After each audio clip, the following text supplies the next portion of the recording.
चलो भी तो पार्ट 9 की बात करेंगे, है ना। आपका जो एडवांस और अर्थमेटिक के जो ये सेक्शंस हैं ये आपके मूव करते जा रहे हैं। आप इनको बढ़िया से देखिए, ठीक है ना। और अगर आपने नहीं देखा है तो आप प्लेलिस्ट भी जाके देख सकते हैं, प्लेलिस्ट भी आपको देखने को मिल जाएगी, ठीक है ना। वहाँ जाके देख लो, आपको प्लेलिस्ट बनी हुई है तो एडवांस की भी अर्थमेटिक की। आप one of the best question देख सकते हैं, ठीक है। अगर आप पहली बार है चैनल पर तो बिल्कुल आप जुड़ जाइए, और अगर आप पहले से देख रहे हैं तो इसको वीडियो को लाइक कर दीजिए। चलिए तो आगे बढ़ते हैं, इसकी बात करेंगे। आपके जो क्वेश्चन से हमने कर लिए थे काफ़ी हद तक। आज हमारा जो क्वेश्चन चलेगा 125 चलेगा, एक बार देखिए कैसे करेंगे। ओके। इसने बोला एक सेक्टर है of a circle has a centre angle 60, radius है 9, and the sector of same circle has a centre angle pi by 3 radian. What is the ratio of the area of the first sector to the area of second. देखो पहली बात तो same circle की बात हो रही है ना। तो ऑब्वियसली बात है, तो आपका एरिया होता है ना। एरिया जो होता है किसी भी सेक्टर का, वो आपका एरिया होता है पाई आर स्क्वायर थीटा अपॉन 360। जब आर सेम है ना, थीटा पे डिपेंडेंट हो जाएगा, क्लियर। पहले केस में एंगल कितना है 60, और दूसरे केस में एंगल है पाई बाई 3। पाई बाई 3 होता है 180/3। बेसिकली ये भी 60 हो जाएगा। तो एरिया का रेशो आ जाएगा, वो क्या आ जाएगा, 1:1। एरिया का जो रेशो आ जाएगा वो 1:, क्लियर। तो कोई बदलाव नहीं आएगा क्योंकि दोनों जो सर्किल हैं वो सेम है, क्लियर। बात समझ में आई, तो दिक्कत तो नहीं, कर सकते हैं। तो पढ़ते हैं, पढ़ो और जरा जानो कैसे करोगे। इसने बोला एक पैलोग्राम है, क्वाड्रिलेटरल इन विच। देखो पैलोग्राम जो होता है, पैलोग्राम आपकी ऐसी फिगर होती है, ध्यान से देखिए। इसके आमने सामने की साइड इक्वल होती है और पैरेलल होती है, राइट। अब क्वेश्चन को पढ़ते हैं। Only one pair of opposite sides is parallel. One pair नहीं, टू पेयर्स। ये पहली वाली बात तो खत्म हो गई। All four interior angles are 90। All four interior angles 90 होते हैं आपके स्क्वायर में, ठीक है ना। ये वाली बात भी खत्म हो गई। Opposite sides are parallel and equal length, ये बिल्कुल बात। अपोजिट साइड्स पैरेलल होती हैं और लेंथ इक्वल होती है, तो ये वाली बात हमारी हो गई। द डायगोनल्स आर परपेंडिकुलर, नहीं, डायगोनल्स परपेंडिकुलर होते हैं रोम्बस में। जो रोम्बस होता है ना, रोम्बस क्या होता है, स्क्वायर को थोड़ा टिल्ट कर दोगे तो रोम्बस बन जाएगा। रोम्बस की खासियत होती है कि जो डायगोनल होते हैं वो 90 पे कट करते हैं, स्क्वायर के भी हैं। स्क्वायर के जो डायगोनल होते हैं ना, भी 90 पर ही टच कर मतलब कट करते हैं, क्लियर। ये वाली बात आपको समझ आ गई। चलो तो पढ़ो। Right angle triangle has a hypo 30, one leg is 5, A second right angle triangle is like the first. अच्छा, लाइक फर्स्ट का मतलब होता है, लाइक फर्स्ट लिखा हुआ similar, and is hypo is 39। तो what is the area of the second triangle. देखो सबसे पहले समझो कि पहला ट्राइंगल है कि एक साइड 5 है, एक 13 है, तो तीसरी 12 होगी। अब जो दूसरा ट्राइंगल है वो इसी के जैसा है, लेकिन उसका हाइपो 39 है। एक चीज़ बताओ, अगर हाइपो 39 है, 13 का ये कितने टाइम्स है, 3 टाइम्स। तो इसका मतलब ये जो 5 है तो ये साइड कितनी हो जाएगी, 3 टाइम्स 15, और ये 12 है तो ये भी 3 टाइम्स मतलब 36। आपको इस ट्राइंगल का परपेंडिकुलर और बेस मिल गया, बस। तो इसका एरिया निकाल। क्या होता है एरिया ट्राइंगल का, हाफ बेस कट कर लो 100। आपका जो राइट आंसर आएगा वो कितना, गड़बड़ हो गया क्या, 36, 18 बार कटेगा।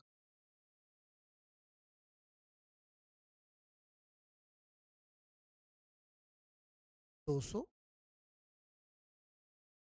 ठीक है, कर पाएंगे, ये मुद्दा है, ठीक है, डन है बात। तो आपको सिंपल समझना है कि ये जो लाइक का मतलब क्या है। लाइक का मतलब यहाँ से यही हुआ कि आप जो है ये जो वैल्यूज आपके सामने दिख रही है ना, कि आप इसको इस तरीके से कैलकुलेट कर सकते हैं। 13 का जो ट्रिपल है 39 है, तो सारी साइड ट्रिपल हो जाएंगी, है ना, सारी साइड ट्रिपल हो जाएंगी, ये मुद्दा हो जाएगा, ओके। ट्राई करते हैं। In a quadrilateral ABCD line segment BD is diagonal. Quadrilateral है ABCD, BD is a diagonal such that AB is equal to an angle ABD is equal to angle CBD. Are the triangle ABD CBD congruent? By what rule? Quadrilateral बना लेते हैं कोई, line segment B D, क्या कोई quadrilateral बना लेते हैं, कोई क्वाड्रिलेटरल है तो ऐसा ही बनाना पड़ेगा। ए बी बराबर सी डी दे रखा है,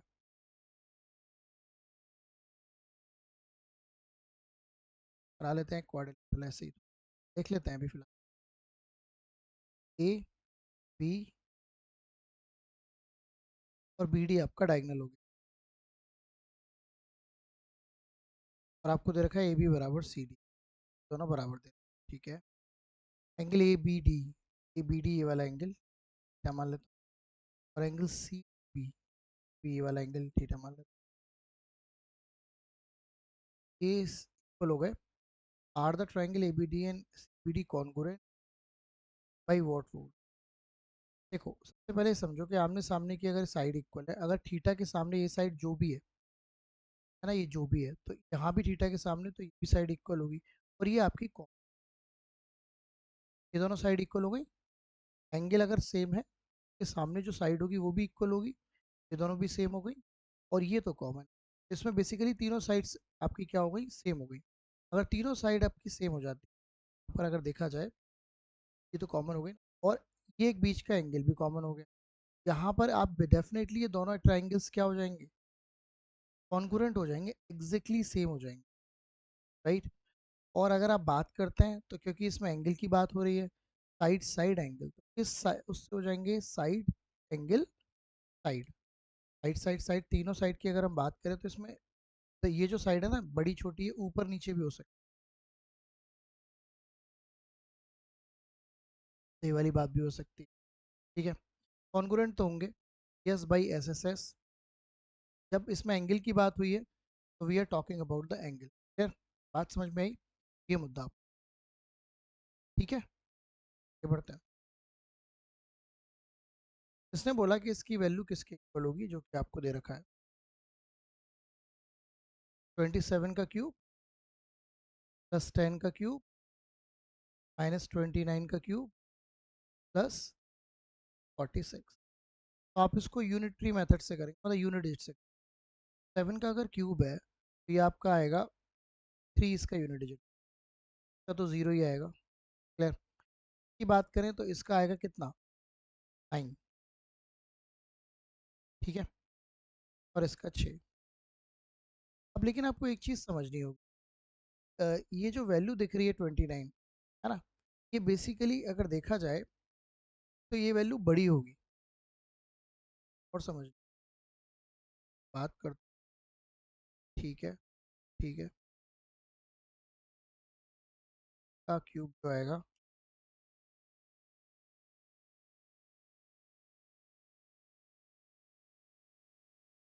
अब देखो यहाँ पे अगर आप ऐसे देखोगे तो सिंपल ऐसा लग रहा है जैसे कि इसका आंसर या तो क्या आएगा, 0 है, लेकिन अगर आप ध्यान दें तो ये 29 का क्यूब एक बहुत बड़ी वैल्यू होती है 27 की। वैसे तो अगर आप चाहें तो निकाल भी सकते हैं, लेकिन निकालेंगे तो बहुत बड़ा टाइम लगेगा, ठीक है ना।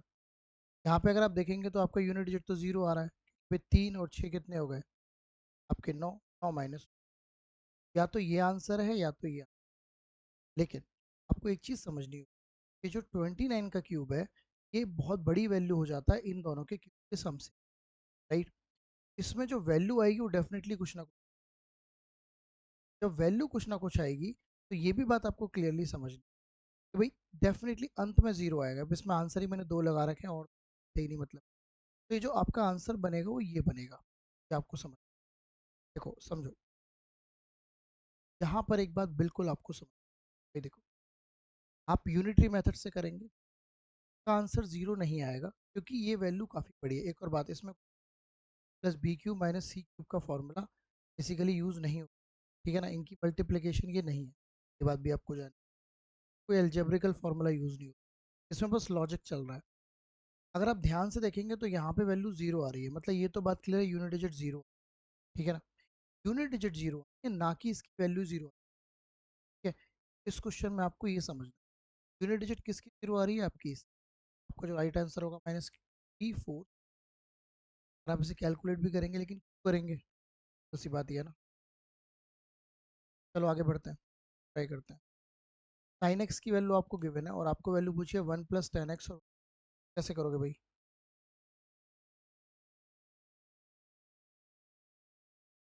सिंपल है, आप इसका ट्राइंगल बनाओगे। ये आपका 3 हो गया, ये 5 हो गया, ये 4 हो गया, और इसमें आप डाल दोगे 1 + 3/4, 1 - 7/4 आ गया, और ये 1/4, 4 से 4 कैंसिल हो गया, तो आपका राइट। चले तो पढ़ो। Length of each of the two tangent drawn from external point two circle is 10। Circle हो गया, और आपने दो टेंजेंट बना दी। तो आपको कुछ बातें पता होनी चाहिए, जैसे ये दो दो टेंजेंट की लेंथ आपस में क्या होंगी, इक्वल होंगी। ये 10 सेंटीमीटर है, भी आपका 10 सेंटीमीटर है। What is the approximate distance from the external the circle, और रेडियस 6 है। बेसिकली आपसे पूछा जा रहा है, ये ओ से पी ले लिया मैंने, पी ले लेता है, ये पी की डिस्टेंस, इसकी लेंथ दे दी 6। तो आपको क्लियर कर दूं, ये जो सेंटर को लाइन मिलाती है ये हमेशा 90 डिग्री पर बनाती है। ये 10 है, ये 6 है, तो इसकी लेंथ कितनी अप्रोक्सीमेट क्या एग्जैक्टली आएगी? अरे नहीं नहीं, गड़बड़ हो गया। 8 क्यों आएगी? ये 10 है, 6 है, तो ये पाइथागोरस लग,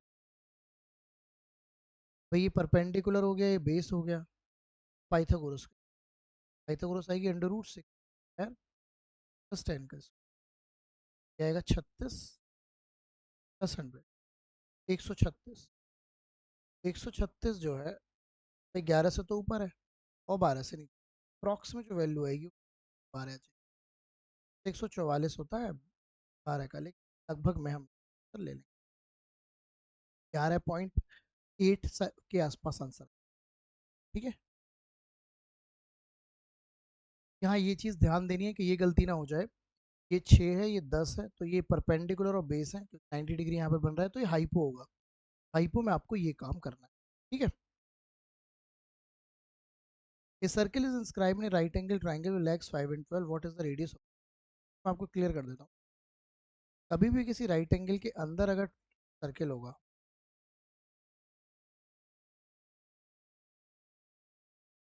13 हो जाएगी, तो वो सर्किल का मतलब ये है कि वो सब साइड्स को छूता होगा, ऐसा सर्किल होगा। इसकी एक रेडियस होगी,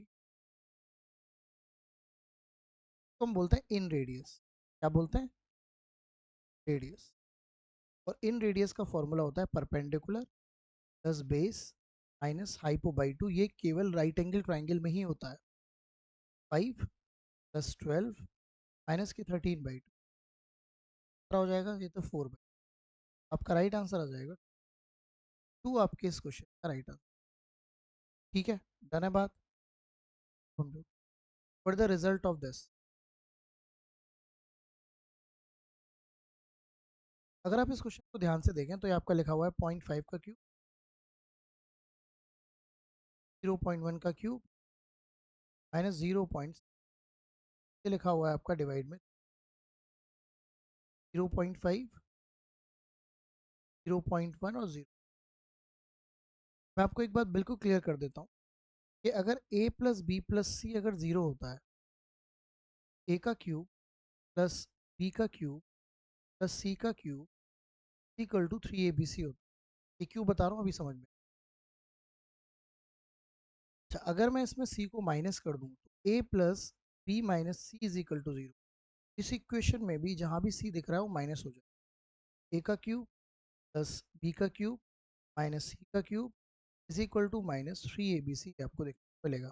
ठीक है, अब अगर आप ध्यान से देखेंगे, ध्यान से, तो ये बिल्कुल यही फॉर्म है इसमें, जिसमें ये a है, ये b है और ये c है। तो आप ध्यान से देखिए, a का क्यूब प्लस b का क्यूब माइनस c का क्यूब क्या रहा है 3abc। ऊपर वाले की वैल्यू आएगी माइनस की 3,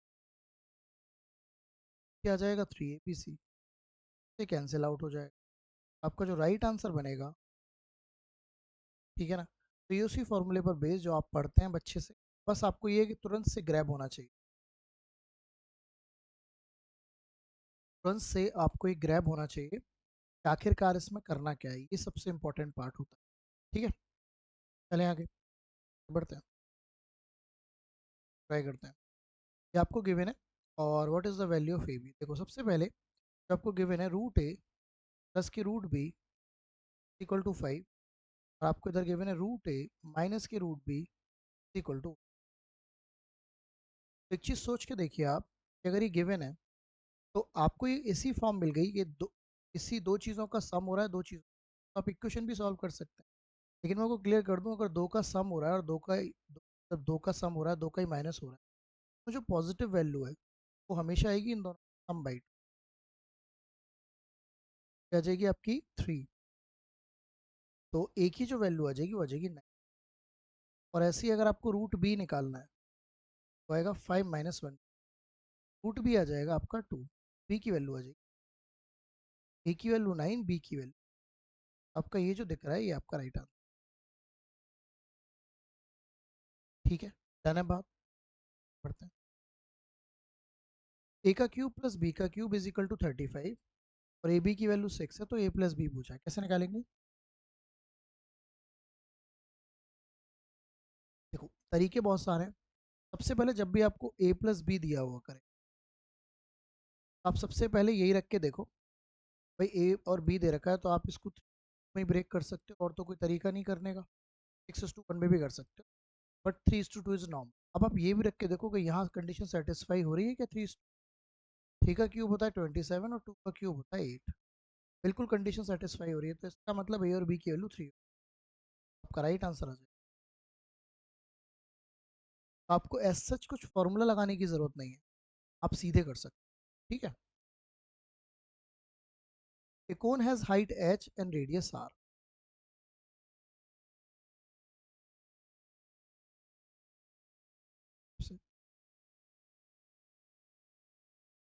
की हाइट h है और रेडियस आपकी r हो गई। मेल्ट करा गया recast to small cone whose height अच्छा ओरिजिनल। आपने इसको एक छोटे कोन में बदला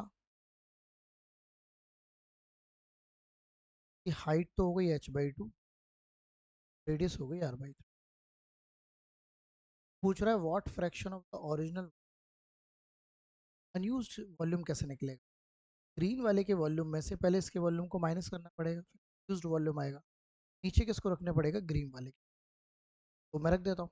तो 1/3 पाई r² ये इसका वॉल्यूम है माइनस 1/3 r² मतलब r²/9 और h की वैल्यू तो है ही h/2।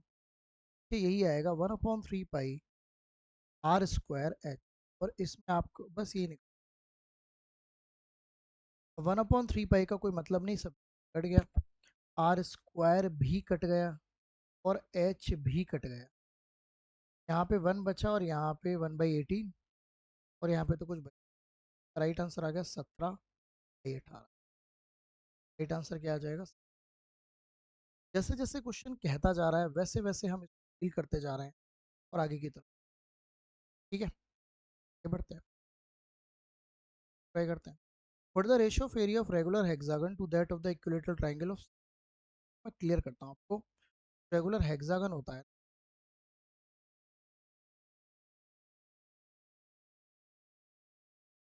जो हेक्सागन होता है वो बेसिकली अगर आप इसके डायगनल्स को मिला दें, अगर आप इसके डायगनल्स को,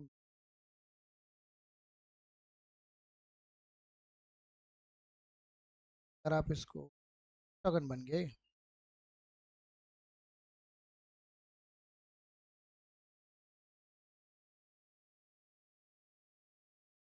एक मिनट रुको।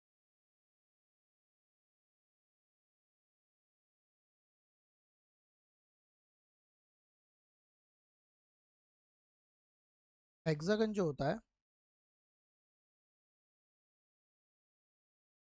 हेक्सागन आपकी ऐसी फिगर होती है। ठीक, ये हेक्सागन फिगर हो गई। तो अगर आप इसके डायगनल्स को मिला दें,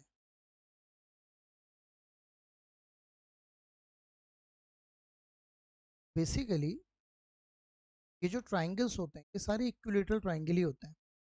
अगर मैं इनकी साइड ए मान लेता हूँ, अब इसने बोला इसका एरिया, तो इसका एरिया क्या होगा? 6 × 1 इक्विलेटरल ट्राइंगल एरिया।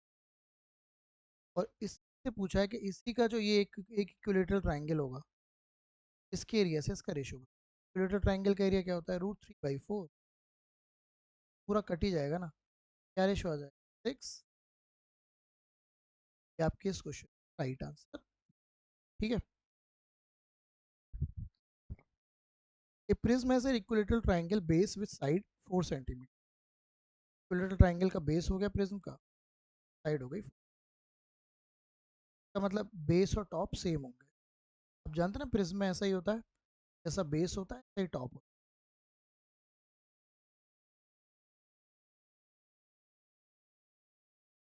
ऐसी फिगर होगी।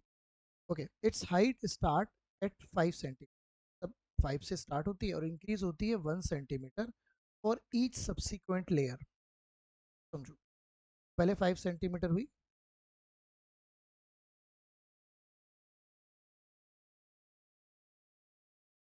और 5 लेयर्स हैं, तो अगली बार 6 होगी टाइप से, अगली बार 7 होगी,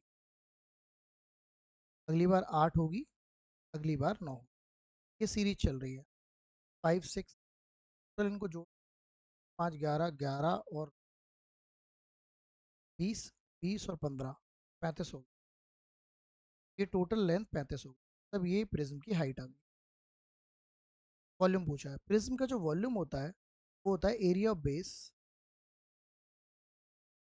एरिया ऑफ बेस यहाँ पर होगा √3/4, साइड का स्क्वायर मतलब 16, हाइट आपने अभी 35 है,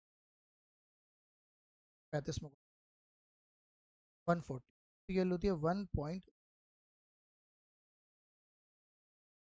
ले लो, जीरो से आपका हो जाएगा 14 × 13.3, 173 में 14 की मल्टी,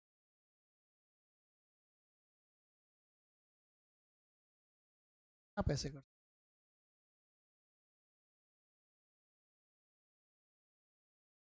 42 कुछ आएगा आंसर, 0.4, ये आपका राइट आंसर।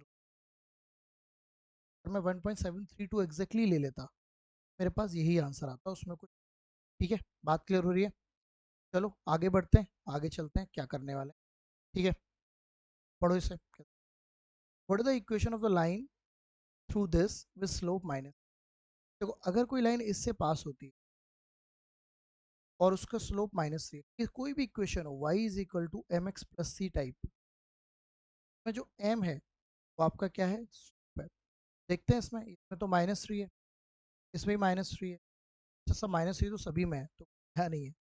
अब पासिस थ्रू चेक कर लेते हैं, तो ये जो पॉइंट है ये उसको सेटिस्फाई कर, और पहली इक्वेशन में मैं रख दूँ -2y की वैल्यू, -3 माइनस के, -2 +3, -2 इज इक्वल, आपका जो राइट आंसर आएगा वो ये पहला वाला ही है। अगर ये सेटिस्फाई नहीं करता तो हम सेकंड पे जाते, थर्ड पे जाते, और फिर, क्योंकि स्लोप तो सभी का माइनस, स्लोप में कोई दिक्कत का विषय है नहीं। ठीक है, तो exterior angle of a regular polygon is 6, how many side does the polygon. सबसे पहली बात, ये रेगुलर है, और अगर आपको कभी भी एक्सटीरियर एंगल मिल जाए, एक्सटीरियर एंगल ये आपको यहाँ पे 60 मिल गया, तो हमेशा याद रखना जो नंबर ऑफ साइड्स होती है पर, और आप निकाल सकते हैं अपॉन एक्सटीरियर एंगल, है ना। आप देखिए इसकी, जब आप पॉलीगन चैप्टर पढ़ते हैं तो इसमें बहुत सारी चीज़ें, यहाँ मैं आपको बस वो चीज़ें बता रहा हूँ जो क्वेश्चन के हिसाब से है। जब आप चैप्टर पढ़ते हैं तो उसमें डीपली आप जाते हैं, अब उसमें कैसा भी क्वेश्चन आएगा तो आपको पेपर में कोई भी चीज़ अगर आप वास्टली पढ़ते हैं ना, के बारे में आपको पूरा नॉलेज होती है। अगर आप चीज़ों ऊपर ऊपर से पढ़ते हैं, ठीक है क्वेश्चन आ गया तो हो जाएगा, बट अगर कुछ भी घुमाएगा आपको पूरी बातें नहीं पता होंगी, और दैट द केस, जब आपको दिक्कत नहीं पड़नी चाहिए, दिमाग में कोई क्लैरिटी होनी चाहिए। ठीक है ना। यहाँ से अगर आप बात करते हैं तो 3 अब 60, तो जो राइट आंसर आ जाएगा वो क्या आ जाएगा, समझते हैं।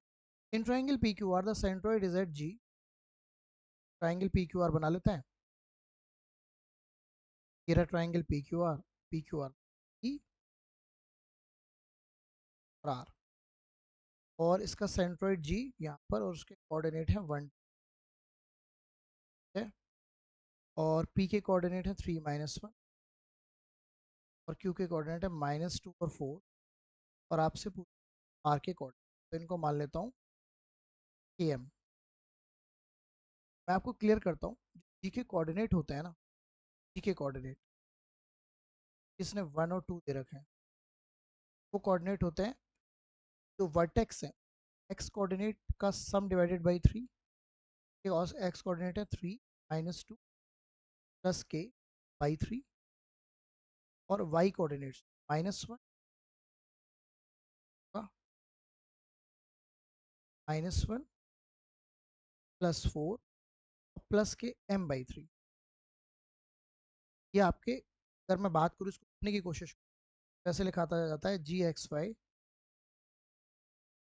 और x1 x2 बाई 3, इसमें x1 x2 के कोऑर्डिनेट्स पी क्यू आर के, y1 y2 y3 ये होता है।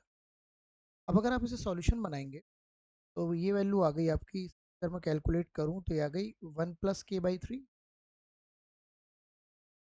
और ये वैल्यू आ गई 3 + m/3। तो कोऑर्डिनेट सिस्टम में क्या होता है, अगर ये x की वैल्यू है तो ये 1 के बराबर हो जाएगी। यहाँ कर देता हूँ 1 + k/3 = 1, 1 + k = 3, k की वैल्यू +2। ऐसे ही अब अगर मैं बात करता हूँ 3 + m/3, वैल्यू आ गई, आपका हो गया 3 + m = 6, m की वैल्यू आ गई। आपका जो कोऑर्डिनेट सिस्टम आएगा वो 2 3 का ये वैल्यू हो जाएगा। लॉजिक समझ, ये बात आपको ओके, कोई दिक्कत परेशानी नहीं ना? स्पीड भी बढ़ती है, लेकिन आपको पहले कॉन्सेप्ट बहुत अच्छे से बनाने होते हैं। स्पीड सब बढ़ जाती है, 15 मिनट में आप इजीली 25 क्वेश्चन कर सकते हैं, ठीक है ना, कोई दिक्कत नहीं है। But first of all you need to understand the whole concept. दो circular with radius r1 and r2 respectively have their center separated by d. The length of direct common tangent is equal to the distance between the, मैंने आपको कई बार बताया था कि अगर दो circles हैं, है ना, और ये जो बात इसने बोली कि डायरेक्ट कॉमन टेंजेंट इज,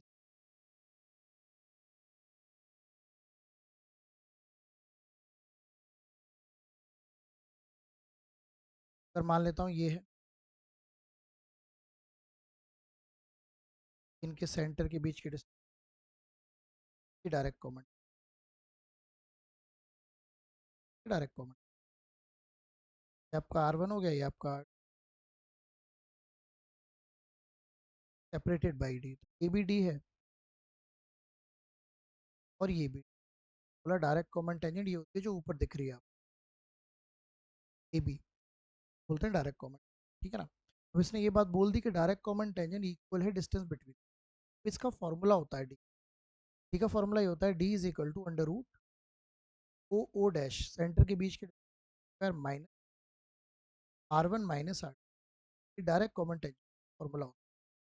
अगर आप ध्यान दें तो ये भी डी है, डी स्क्वायर कर लेता हूँ रूट हटा, और ये भी डी स्क्वायर, और ये तो है ही r1 - r2 का, डी स्क्वायर से डी स्क्वायर कट जाए, माइनस भी खत्म हो जाएगा, क्या जाएगा r1 - r का होल स्क्वायर इज इक्वल, ये कहिए r1 - r, ये कहिए कि r1 बराबर किसके होगा, दैट्स अ पॉइंट।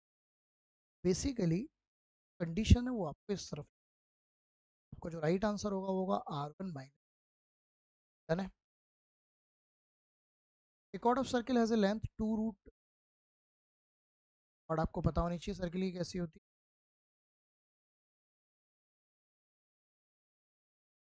कॉर्ड आपकी ये हो गई कि लेंथ इसने दे रखी है 2 √ 21, the distance of the chord from the center, तो सेंटर से इसकी का मतलब ये सेंटर हुआ, और इससे डिस्टेंस का मतलब ये हुआ, ये आपको दे रखी है 5 सेंटीमीटर। अब मैं आपको क्लियर कर दूं, ये डिस्टेंस होती है ये हमेशा परपेंडिकुलर होती है, अगर ये 2 √ 21 है तो ये वैल्यू हो जाएगी √21, ये भी वैल्यू हो जाएगी, क्लियर।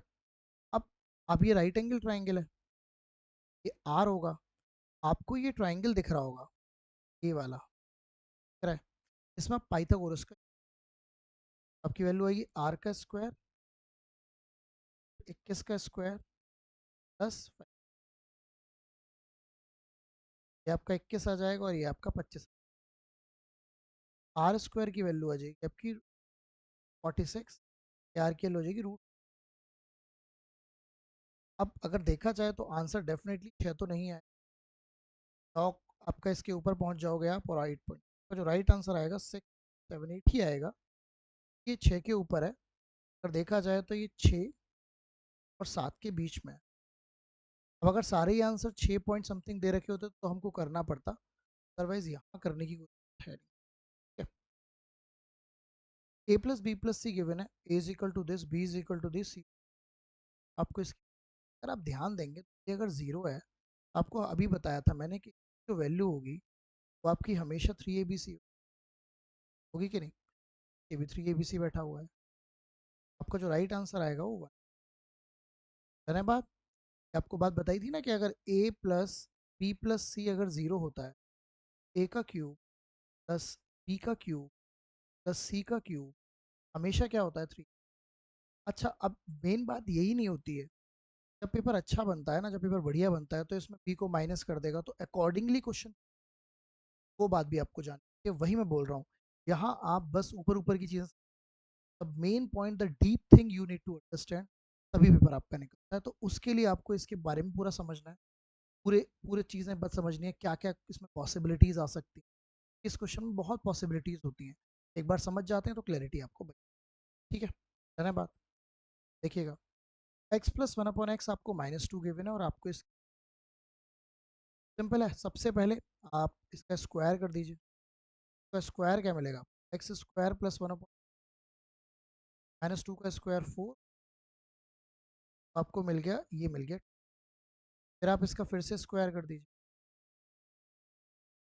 इस बार भी आपको 2 ही मिलेगा, और फिर आप इसका क्यूब कर दीजिए, एक्स का क्यूब प्लस बार 6 और 1/x होता है 2 का क्यूब माइनस की, ये भी 2 ही आ जाएगा, सब कुछ 2 ही आ रहा है, कर लिया, माइनस की प्लस की,